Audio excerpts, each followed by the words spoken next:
जिस दिए में तेल होगा, घी होगा, वो रह जाएगा, बाकी बुझ जाएंगे, हम क्या करें। 100 बातों का एक जवाब है। 2024 चुनाव है, किस तरह से देखते हैं?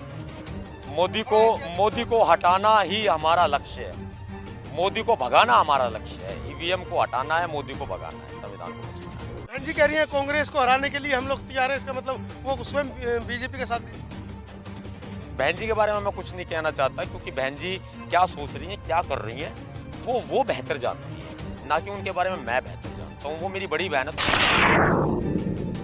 हमारी जगह या तो तिहाड़ में है, या शमशान में है, या हम होंगे कामयाब। मुझे समाज के लोगों का साथ चाहिए, वरना फिर हमारी मौत पर रोने के लिए आ जाना। अगर मेरी मौत से अगर क्रांति आएगी तो मैं मरने के लिए तैयार हूँ। साथियों नमस्कार, मैं हूं मनोज अंतानी और आप देख रहे हैं बहुजन मीडिया। आज ईवीएम को लेकर पूरे देश के अंदर हाहाकार छिड़ा है। चुनाव आयोग की पूरे विश्व के अंदर थू-थू हो रही है।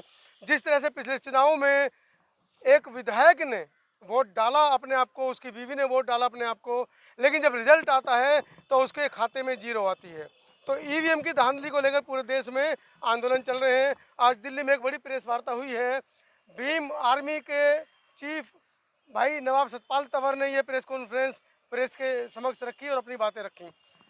इन्होंने चुनाव आयोग को चोर कहा और मोदी को महाचोर भी कहा। आप वीडियो में देखेंगे। ऐसा क्यों लगता है कि देश का जो प्रधानमंत्री है, देश का नेतृत्व करता है, वो चोर है?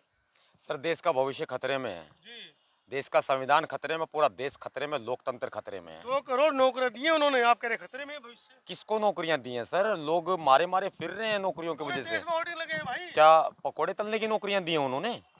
उन्होंने कहा था ना कि बेरोजगार जो अपने आप को कहते हैं वो जाओ पकोड़े तलो। जी, एमबीबीएस लोग पकोड़े तलने लग गए थे। आप एक बात बताइए, हम सवाल उठा रहे हैं, पूरा देश सवाल उठा रहा है, विपक्ष सवाल उठा रहा है कि ईवीएम में धांधली है, ईवीएम मशीनों में घोटाला है। और अगर आप सच्चे हैं तो आप ईवीएम मशीनों की जांच क्यों नहीं कराते? आप लोगों के बीच में, अपने लोगों के बीच में लेके जाओगे मशीनों को, गांवों में लेके जाओगे, पंचायतें तुम्हारी है, अफसर तुम्हारे हैं, प्रशासन तुम्हारा है, उनके बीच में ले जाकर के प्रूव करा दोगे कि भाई ईवीएम मशीनों में कोई गड़बड़ी नहीं है। गाँव के लोगों को क्या मालूम है? हमारे पास इंजीनियर हैं, हमारे पास जानकार लोग हैं, ईवीएम के एक्सपर्ट लोग हैं, वो इस बात को प्रमाणित करेंगे कि ईवीएम में घोटाला हो सकता है। आप ईवीएम मशीनें लेकर के हमारे सामने आओ। चैलेंज करता हूं मैं नरेंद्र मोदी जी को कि अपने गुलाम चुनाव आयोग को हमारे सामने भेजो ईवीएम मशीनें लेके। हम दावे के साथ कहते हैं कि ईवीएम मशीनों में चोरी हो सकती है, हम प्रूफ करके दिखाएंगे। ईवीएम मशीनों में चोरी हो सकती है, इसका मतलब क्या है? चुनाव आयोग चोर है और नरेंद्र मोदी जी महाचोर हैं, महाठग हैं, वो चोरी कर रहे हैं, ऐसा तो ठगी नहीं है। कर रहे हैं देश के साथ वो। ऐसा तो नहीं है मोदी जी को गाली देते देते आप अपनी राजनीतिक जमीन तैयार कर रहे हैं? देखिए, किसी को गाली देने से अगर जमीन तैयार होती तो मैं मोदी जी को गाली क्यों देता? जी, मैं तो जो मोदी जी के सिपाही बैठे हैं, अडानी है, अंबानी है, मोदी तो उनका नौकर है, अडानी अंबानी तो उनके मालिक हैं, आरएसएस उनका मालिक है, मोहन भागवत। मैं गाली नहीं देता, मैं गर्दन पकड़ के घसीट के ले आता। गाली देना नहीं सीखा है, ठोकना सीखा है हमने। आप करणी सेना को, राजपूत समाज को, क्षत्रिय समाज को लगातार टारगेट करते आए हैं और पिछले दिनों आप स्वयं जंतर मंतर पर, तो करणी सेना के अध्यक्ष भी वहां पर, कैसे इसको वेरीफाई करा पाएंगे समाज को?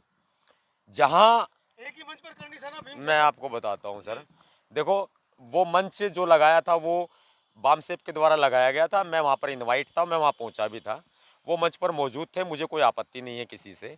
और बेसिकली बात ये मैं बता देता हूँ, क्लियर कर देता हूँ, जब एक विशेष जाति के लोग एससी एसटी या आदिवासी को टारगेट करेंगे, महिलाओं का रेप करेंगे, छोटी बच्चियों का रेप करेंगे और जातीय शोषण करेंगे, तो हम तो बोलेंगे, चाहे वो किसी भी जात का है, चाहे वो किसी भी धर्म का है।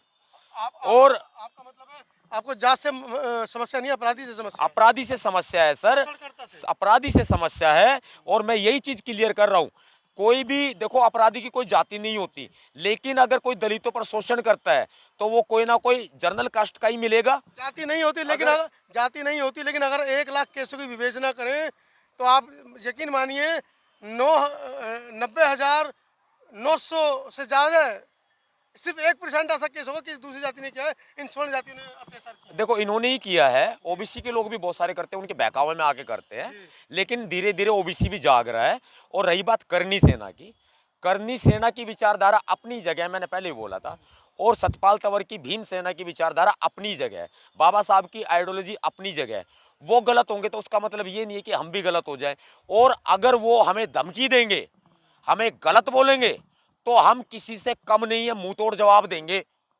अगर वो ईंट मारेंगे तो हम तो वो ईंट का जवाब पत्थर से देंगे, चाहे वो करनी सेना हो, चाहे वो कोई भी संगठन हो। ये गलत मत कहना कि भाई सतपाल तंवर ने गलत बोल दिया करनी सेना के ऊपर, नहीं।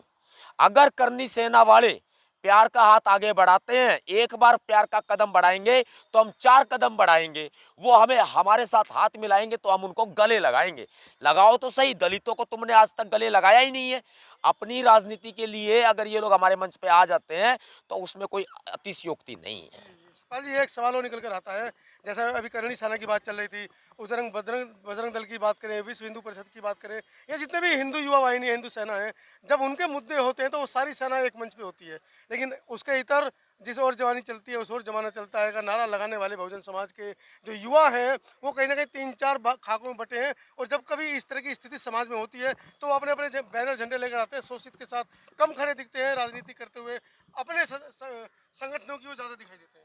जिस दिए में तेल होगा, घी होगा, वो रह जाएगा, बाकी बुझ जाएंगे, हम क्या करें। 100 बातों का एक जवाब है। 2024 चुनाव है, किस तरह से देखते हैं? मोदी को हटाना ही हमारा लक्ष्य है। मोदी को भगाना हमारा लक्ष्य है। ईवीएम को हटाना है, मोदी को भगाना है, संविधान को बचाना है। बहन जी कह रही है कांग्रेस को हराने के लिए हम लोग तैयार हैं, इसका मतलब वो स्वयं बीजेपी का साथ दे रही है। बहन जी के बारे में मैं कुछ नहीं कहना चाहता, क्योंकि बहन जी क्या सोच रही हैं, क्या कर रही हैं, वो बेहतर जानती है, ना कि उनके बारे में मैं बेहतर जानता हूँ। वो मेरी बड़ी बहन है तो मैं उनका सम्मान करता हूँ। देश के युवाओं को आज के इस साक्षात्कार से क्या कहना चाहिए? खड़े हो जाओ, इकट्ठे हो जाओ, पूरे देश भर में राशन पानी तैयार कर लो। मैं दिल्ली बुलाऊंगा आप सबको, दिल्ली बुलाऊंगा आप सबको, कमर कस लो, आने के लिए तैयार हो जाओ। क्योंकि घर वापसी का हमारा इरादा नहीं है। हमारी जगह या तो तिहाड़ में है, या शमशान में है, या हम होंगे कामयाब। मुझे समाज के लोगों का साथ चाहिए, वरना फिर हमारी मौत पर रोने के लिए आ जाना। अगर मेरी मौत से अगर क्रांति आएगी तो मैं मरने के लिए तैयार हूँ। हमारी जगह या तो तिहाड़ में है या सड़कों पर है।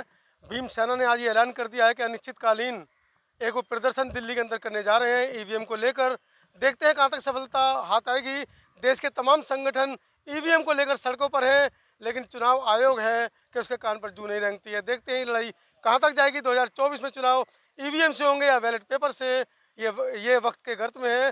बने रहें इस तरह की तमाम खबरों के साथ। तमाम बहुजन चैनल्स को आप देखें, इनको सब्सक्राइब करें, और हाँ, आर्थिक सहयोग इनको जरूर करें। धन्यवाद। मैं हूं मनोज अंतानी, आज दिल्ली के डॉक्टर अंबेडकर भवन से।